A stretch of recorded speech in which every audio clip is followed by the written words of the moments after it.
Case: The Isdal Woman, Norway, 1970. Unreal.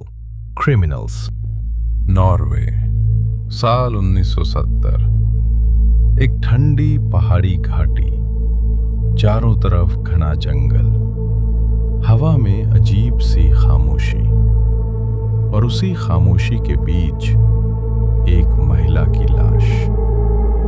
कोई पहचान नहीं, कोई नाम नहीं, कोई परिवार नहीं। उस महिला के पास कोई ऐसा सबूत नहीं था जो बता सके कि वो कौन थी और वहां क्यों थी। आज 50 साल से ज्यादा हो चुके हैं, लेकिन ये केस आज भी अनसुलझा है। इसे दुनिया जानती है द इस्डल वुमन के नाम से।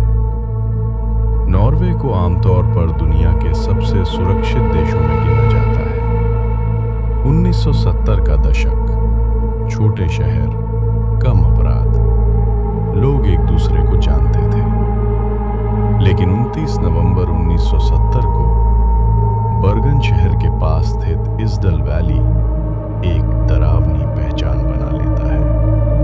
कुछ लोग जंगल में टहल रहे थे जब उनकी नजर एक ऐसी चीज पर पड़ी जिसे देखकर वे रुक गए।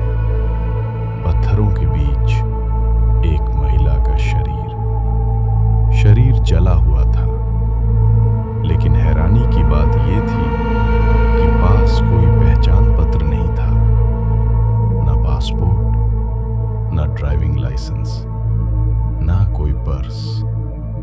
जैसे उस महिला ने जानबूझकर अपनी पहचान मिटा दी हो। जब पुलिस ने जांच शुरू की तो हर नया सबूत पहले से ज्यादा डरावना निकला। महिला के कपड़ों से सभी लेबल काट दिए गए थे, हर एक लेबल। ये कोई सामान्य बात नहीं थी, ये जानबूझकर किया गया था। उसके पास से कुछ नींद की गोलियां मिली, एक खाली शराब की बोतल और जले हुए कपड़े, लेकिन कोई सुसाइड नोट नहीं। पुलिस को बाद में उसके सूटकेस मिले, अलग अलग होटलों से, और यहीं से कहानी और अजीब हो जाती है। उस महिला ने कम से कम 8 अलग अलग नामों से होटलों में चेक इन किया था। हर होटल में अलग नाम, अलग पता, अलग पहचान। वो अक्सर कमरा बदलती थी, अकेले रहती थी, किसी से ज्यादा बात नहीं करती थी।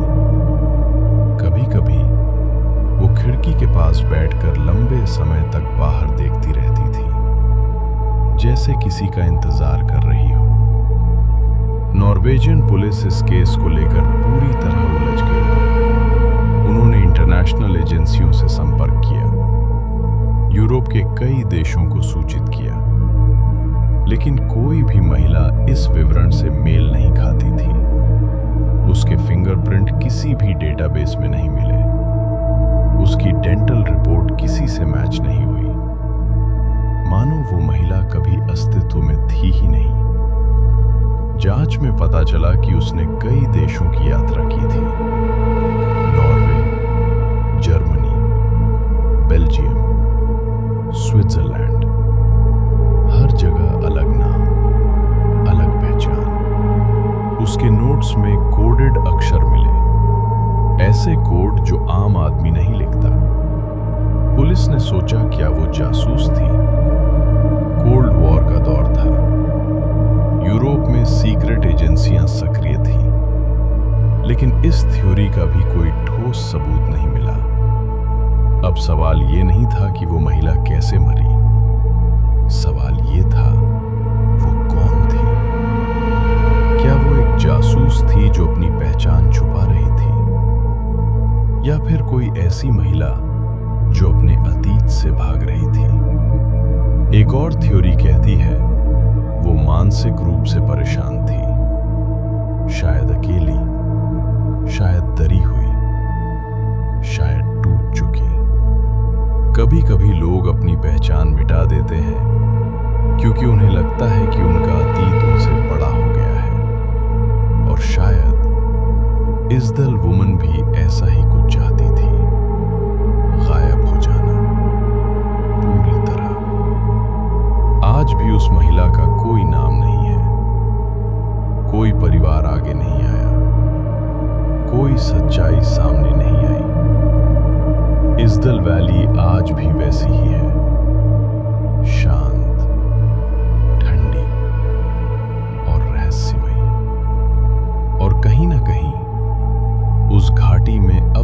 सवाल गूंजता है, वो महिला कौन थी? अगर आपको ऐसे असली अनसुलझे क्राइम और मिस्ट्री केस पसंद हैं, तो अनरियल क्रिमिनल्स को सब्सक्राइब करें, क्योंकि कुछ सच इतने अंधेरे होते हैं कि उन्हें नजरअंदाज नहीं किया जा सकता।